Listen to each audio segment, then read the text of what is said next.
Hey there guys, welcome back to What Cheers. I'm Nick as always. Tonight we're in store for a very special review. This is a extremely exciting release and collaboration that just came out today. Actually, I don't know if I've ever brought a beer back from a release the same day and reviewed it. But I'm doing that right now because I cannot wait to get this liquid in my mouth. This is obviously by the title and the description. It is a collaboration between Other Half of Brooklyn, New York and Trillium of Boston. If you guys aren't familiar, and I don't know how you wouldn't be by now, Trillium is making some of the best hoppy beers on the planet. End of story, period. No discussion about it. They just are. And Other Half is also making some of the most incredible hoppy beers in the country. So these guys got together a few weeks ago and brewed this beer at Trillium, and obviously it would be a hoppy pale ale of sorts. And as soon as the announcement was made, the hype started building up for this because everyone knows that these guys just are absolutely killing it. And they're both super young breweries. Trillium just turned 2 in the spring. Other Half is only a year and a half old. They're super new. And they've really just built their reputation by making amazing beer and having the word spread through people trying their beer. I mean, there's no advertising needed. Their beers speak for themselves very loudly, and the people have done this, the speaking for them with their reviews and ratings and everything like that. So Other Half and Trillium is a very interesting combination because they both have a very distinct kind of style and approach to their hoppy beers. It's different from one another. When Other Half went up to brew this beer at Trillium, they did a tap takeover next door at the restaurant Row 34 in Boston. So I got to actually try a lot of their hoppy offerings, and I noticed that they were very aggressive, very in your face, a little less, soft, a little more just intense. And so it was a little bit different of a style than you're used to with Trillium, where it's just so balanced and just so crushable and everything like that. And so it was interesting for me to get to try the Other Half beers before, now doing this review, because I'll see how that maybe influenced this beer at all. And I got to meet one of the brewers and owners, Sam Richardson from Other Half, and talk to him a little bit about that. He said, yeah, their style is definitely different than the Massachusetts, New England style Treehouse, Trillium, that kind of thing. So it'll be interesting to see what they put into this beer that is different from Trillium per se. So let's talk about the beer, guys. What is the beer all about? Well, it's a 7.8% pale ale, or obvious pale ale they call it. But yeah, it's whatever you want it to be. It's either an IPA, double IPA, pale ale. The most important part is that it's a hoppy ale, and it's 7.8%. So it is almost reaching up into that double IPA kind of alcohol range. But on Trillium's website for the release, they did list it as an IPA, so I think it really is going for that, whatever. And it is hopped, double dry hopped, with Simcoe, which is a very commonly used hop and has been for a long time, and that gives like lots of citrusy, piney, resinousy, earthy notes. And then they also use these two very new hops. One is Azaka, and one is El Dorado. Both of those hops are very new. They're very tropical. So expect a lot of bright, juicy tropical notes from them, mixing with that Simcoe to probably give it that more resinous, maybe piney and citrusy tone to it. So it should be a very nice combination, marriage of hops there to work with. And all three of the hops in this beer are all American hops. They're all from Washington State, actually. So for the malt base in this beer, guys, they're using Valley Malt's Danko Rye, which is a rare Danish rye. Instead of more spicy tones that you'd get with a typical rye malt, this one is supposed to be more subdued and more bready than spicy, so it should be an interesting kind of subtle approach to it, and see what kind of characteristics that brings to the beer. So this beer came out today. It's sold out immediately. Every single drop of it was gone, all the bottles, all the growler fills. So obviously the hype was real about this one, but let's see if it lives up to the hype, guys, because, you know, sometimes collaborations can be hit or miss, but I really, really have a hard time believing that this isn't going to be absolutely mind-blowing and really good. And my expectations are definitely high after trying a lot of beers from both of these breweries now. So as you can see on the bottle, guys, very, very clever take on what Trillium does with all their beers, where they're named after streets in the vicinity of the Fort Point neighborhood in Boston. Green Street, awesome name, awesome design, I absolutely love it. Super subtle and clever and just awesome. So without further ado, guys, let's get the Green Street Obvious Pale Ale popped open. And it's been out of the fridge now for about 20-25 minutes, getting to that perfect temperature. So let's get it cracked open and see what this beer is all about. All right, there's the Green Street poured out, guys. Let's check this beer out. 2-finger head that is dissipating kind of quickly now. Definitely a fluffy, white, kind of bright head. Medium-sized bubbles, tightly packed, very fluffy, kind of creamy souffle type looking head. Yeah, just looks absolutely gorgeous. As soon as I pop this thing open, as Eric Wood says, it's a gusher.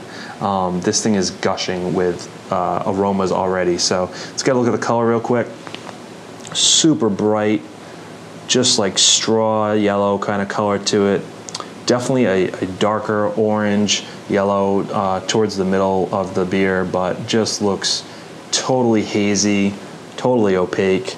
Yeah, not quite as turbid and like thick and pulpy looking as some of Trillium's beers, but definitely super, super hazy and very bright yellow orange color, darker towards the middle though, and then away from the light, looks super, super bright, just orange lemon color. Let's get an aroma. I cannot wait.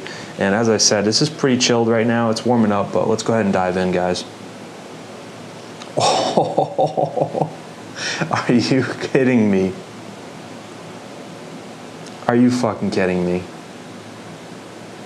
Oh my God.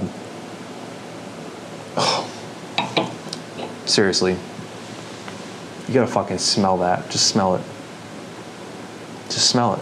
I know that Joe said this in one of his reviews, but when people actually find out that they're just in the back there fresh pressing tropical fruits and then, you know, putting into bottles, you know, there's gonna be hell to pay, because this is seriously like just fucking citrus fruits, tropical fruits, blended up and put into a bottle, put into your glass. I can tell you right off the bat, it screams Trillium. I'm not really picking up anything that's, you know, other half, but I mean, it's obviously brewed at Trillium. This is a very Trillium beer. The main thing for me right now that I'm pulling out is just like apricot, dried apricot, peaches, passion fruit, mangoes, those wonderful tropical fruits that I usually get, and citrus fruits from Trillium. It's kind of like a signature of theirs. Yeah, this just, I mean, seriously, dried apricots. I used to eat them when I was a kid all the time. My mom always would buy them, and this is what it just smells like, just straight up a glass full of, like, you know, blended up dried apricots. Orange juice, just fresh squeezed. Like, I mean, guys, it smells like fucking juice. That's just the fact. Like, it just smells like juice in your glass. It's the best way to describe it. It's simple as that, but it's as amazing and incredible as that. One of the things I'm noticing right away is that Danko rye that they're using is giving off a totally different aroma, you know, of the malts in there. It is definitely not as spicy. It's more of this really bready, kind of softer malt in there, but it's just being accented by the ridiculous double dry hopping from these super tropical hops. And I'm definitely picking up that the Simcoe addition to this beer as well.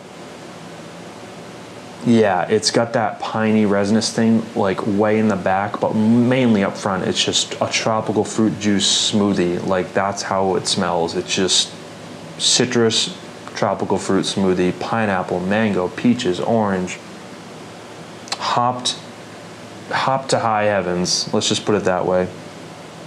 It doesn't smell like beer anymore. It just smells like fucking juice, hop juice. Let's get a sip, guys, finally, on the Green Street collaboration. Cheers.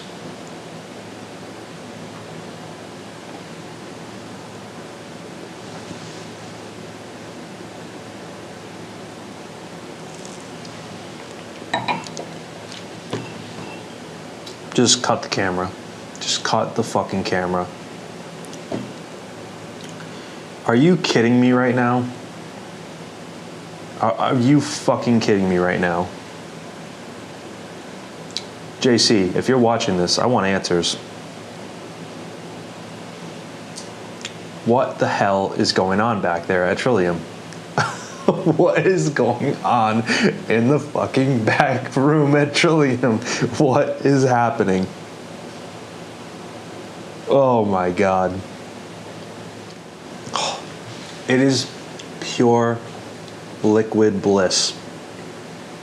It is just pure hop juice liquid perfection. I mean, wow. I'm completely speechless. I mean, I just want to drink this and shut the camera off. I mean, I might as well give it the 100 now. This is just fucking outrageous. Holy shit. Let me compose myself here so I can actually finish this review for you guys. But the first thing I'm noticing is that it matches the aroma to a freaking T. Right up front, huge blast of just, you know, super sweet, fresh, blended up tropical fruits and citrus fruits. Definitely picking up that specialty, that Danko rye that they're using.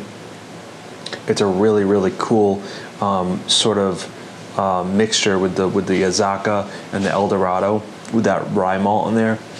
They're really playing off each other well.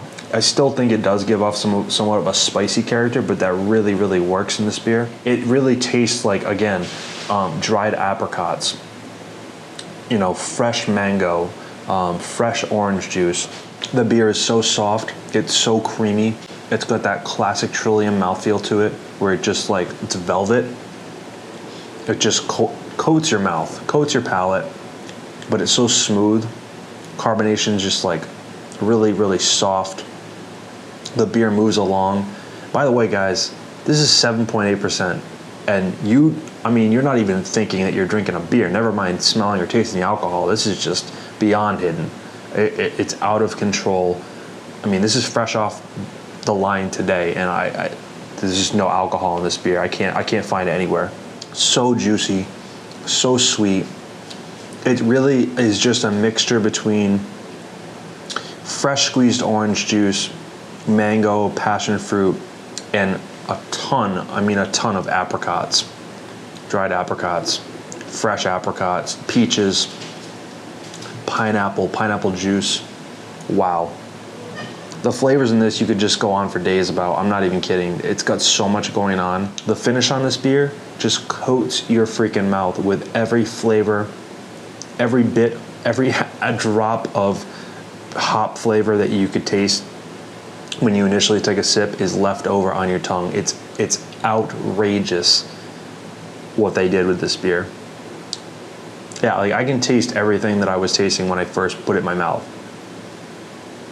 Super, super dry finish. Almost zero bitterness. Just that classic hop, residual hop flavor, hop bite on your tongue, but no bitterness. This is damn near perfection, guys. This is like, you know, Trillium's beers, they're regular beers, like Fort Point, Congress Street, Vicinity, the beers that come out in a regular rotation, they're incredible on their own. And, you know, even though this is a special hype to release and all that, you know, expectations were high, but this absolutely not only meets the wonderful, amazing beers they do on a regular basis, but this might even exceed it. This is just outrageous, guys. I can't even explain to you how good this is. I don't necessarily find a ton of the Simcoe. I mean, there's really not much pine or resin to this. At least I don't think so. Maybe a little bit in the mix, but very subtle. I mean, I'm just thinking about tropical fruit and citrus fruits. The Simcoe's so, well hidden because of all the other flavors, but a little bit of that pine resinous thing. No earthiness to this whatsoever. No earthiness. This is all citrus and tropical and a little pine and resin. But as far as the other half influence to this beer, guys, I mean, I don't know. I think it really just, to me, tastes like a Trillium beer. It's very balanced like a Trillium beer. It's not, over the top intense. It's just a really great collaboration. I mean, it was just cool that they brewed the beer together. But as far as I am concerned, you can tell, I think the hopping was left up. The hopping choices were left up to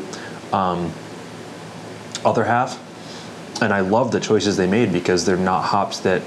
It's not a hop combination that I've seen before. I don't know about you guys, but there's a very interesting choices and the whole tropical theme with a little bit of that piney resinous hop.